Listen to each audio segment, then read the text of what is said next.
الزانی لا ينکح الا زانیۃ او مشرکہ، بدکار مرد نکاح نہ کرے مگر بدکار عورت یا شرک والی سے۔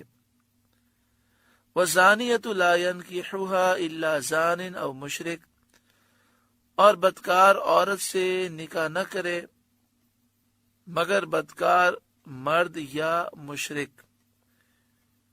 یعنی ناپاک کا میلان اور رجحان خبیث ہی کی طرف ہوتا ہے، ناپاک ہی کی طرف ہوتا ہے۔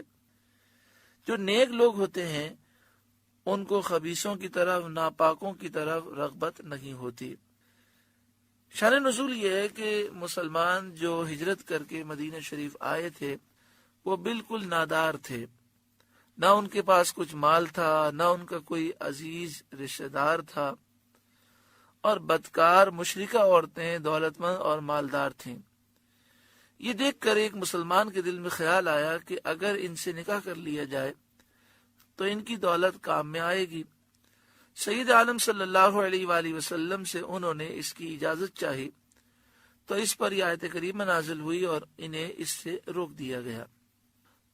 وَحُرِّمَ ذَلِكَ عَلَى الْمُؤْمِنِينَ، اور یہ کام ایمان والوں پر حرام ہے، یعنی بدکاروں سے نکاح کرنا حرام ہے۔ لیکن شرعی مسئلہ یہ ہے کہ ابتدائے اسلام میں زانیہ سے نکاح کرنا حرام تھا، بعد میں آیت نازل ہوئی اور یہ حکم منسوخ ہو گیا۔ یعنی مراد یہ ہے کہ جو زانیہ عورت ہے اگر وہ توبہ کر لے تو اس سے نکاح کرنے میں حرج نہیں، اور اگر اس نے توبہ نہ کی اور اس سے نکاح کر لیا تو ایسا کام کرنا تو نہیں چاہیے، لیکن کر لے گا تو نکاح ہو جائے گا۔ ابتدائے اسلام میں حکم یہ تھا کہ اگر زانیہ عورت سے وہ نکاح کرے گا تو وہ حرام ہے، نکاح ہوگا ہی نہیں۔ پھر یہ حکم منسوخ ہو گیا۔ والذین یرمون المحصنات، اور جو پارسا عورتوں کو عیب لگائیں۔ یہاں پارسا عورتوں کا ذکر ہے، لیکن ابھی آپ تفسیر میں سماعت کریں گے کہ مرد ہو یا عورت کسی پر بھی کوئی جھوٹا زنا کا الزام لگا دے اور 4 گواہوں سے ثابت نہ کر سکے تو سب کی سزا یہی ہے۔ ثم لم یأتوا بأربعۃ شہداء، پھر 4 گواہ معائنے کے نہ لائیں۔ فجلدوہم 80 جلدہ، تو انہیں 80 کوڑے لگاؤ۔ ولا تقبلوا لہم شہادۃ ابدا، اور ان کی کوئی گواہی کبھی نہ مانو۔ حضرت صدر الافاضل فرماتے ہیں تفسیر خزائن عرفان میں اس آیت سے چند مسائل ثابت ہوئے۔ جو شخص کسی پارسا مرد یا پارسا عورت کو زنا کی تہمت لگائے اور اس پر 4 معائنے کے گواہ پیش نہ کر سکے، معائنے سے مراد یہ ہے کہ 4 ایسے گواہ جنہوں نے اسے یہ گناہ کرتے ہوئے دیکھا ہو، اگر وہ 4 گواہ پیش نہ کر سکے گا تو اس پر حد واجب ہو جاتی ہے، یعنی 80 کوڑے لگائے جائیں گے۔ آیت میں پارسا عورتوں کا ذکر ہے، اس لیے پارسا عورتوں کا ذکر ہے کہ شان نزول میں پارسا عورت کا ذکر ہے۔ دوسری وجہ یہ ہے کہ عورتوں پر ہی اکثر تہمت لگائی جاتی ہے، ورنہ مرد پر کوئی تہمت لگائے یا عورت پر لگائے سزا ایک ہی ہے اگر وہ گواہوں سے ثابت نہ کر سکے۔ اور ایسے لوگ جو زنا کی تہمت میں سزا یاب ہو جائیں، ان پر حد جاری ہو چکی ہو، وہ مردود الشہادہ ہو جاتے ہیں، کبھی ان کی گواہی مقبول نہیں ہوتی۔ پارسا مرد یا پارسا عورت سے کیا مراد ہے؟ جو مسلمان عاقل، بالغ ہو، آزاد ہو اور زنا سے پاک ہو۔ زنا کی شہادت گواہی کا نصاب 4 گواہ ہیں، اور اس میں عورتوں کی گواہی نہیں چلتی، 4 مردوں کی گواہی چاہیے۔ حد قذف مطالبے پر مشروط ہے، یعنی جس پر تہمت لگائی گئی ہے اگر وہ مطالبہ نہ کرے تو قاضی پر، حاکم اسلام پر سزا قائم کرنا لازم نہیں۔ مطالبے کا حق اسی کو ہے جس پر تہمت لگائی گئی ہے اگر وہ زندہ ہو، اور جس پر تہمت لگائی گئی وہ اگر مر گیا ہو تو اس کے بیٹے پوتے بھی سزا کا مطالبہ کر سکتے ہیں۔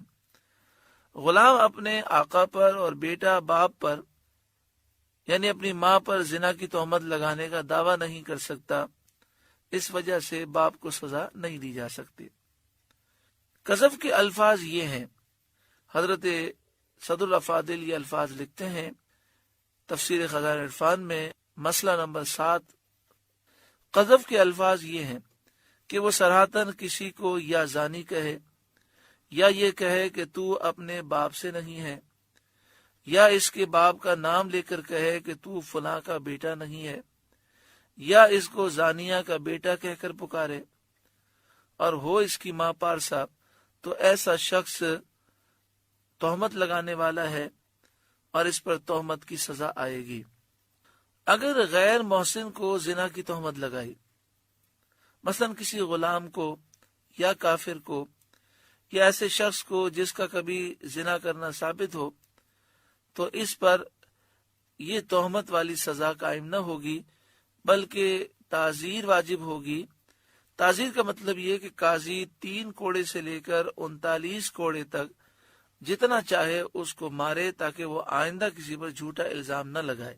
اسی طرح اگر کسی شخص نے زنا کے سوا اور کسی گناہ کی تہمت لگائی، مثلا نیک مسلمان پارسا مسلمان کو کہا اے فاسق، اے کافر، اے خبیث، اے چور، اے بدکار، اے بددیانت، اے زندیق، اے شرابی، اے سود خور، اے بدکار عورت کے بچے، اے حرام زادے، اس قسم کے الفاظ کہے تو صدر الافاضل مولانا نعیم الدین مراد آبادی علیہ رحمہ لکھتے ہیں کہ اس قسم کے الفاظ کہے تو بھی اس پر تعزیر واجب ہے، یعنی حاکم اسلام سزا دے گا۔ اب حاکم اسلام کی مرضی ہے، 3 کوڑے مارے، 4 مارے، 3 سے لے کر 39 کوڑے کے درمیان وہ مار سکتا ہے۔ حاکم شرع کو اور اس شخص کو جسے تہمت لگائی گئی ہو ثبوت سے پہلے معاف کرنے کا حق ہے۔ اگر تہمت لگانے والا آزاد نہ ہو بلکہ غلام ہو تو اس کو 40 کوڑے لگائے جائیں گے۔ تہمت لگانے کے جرم میں جس کو حد لگائی گئی ہو اس کی گواہی کسی معاملے میں معتبر نہیں، چاہے وہ توبہ کر لے۔ ہاں، رمضان کا چاند دیکھنے کے بارے میں جو شخص توبہ کر لے اور پھر نیک بن جائے تو اس کی گواہی قبول ہوگی، کیونکہ رمضان کے چاند کا جو مسئلہ ہے وہ مسئلہ ان مسائل سے تھوڑا مختلف ہے۔ تو جسے سزا دی گئی، 80 کوڑے مارے گئے، پھر اس نے توبہ کر لی اور وہ نیک بن گیا، تو رمضان کے چاند دیکھنے کے بارے میں اس کی گواہی قابل قبول ہوگی۔ آگے ارشاد فرمایا وَأُولَئِكَ هُمُ الْفَاسِقُونَ، اور وہی فاسق ہیں۔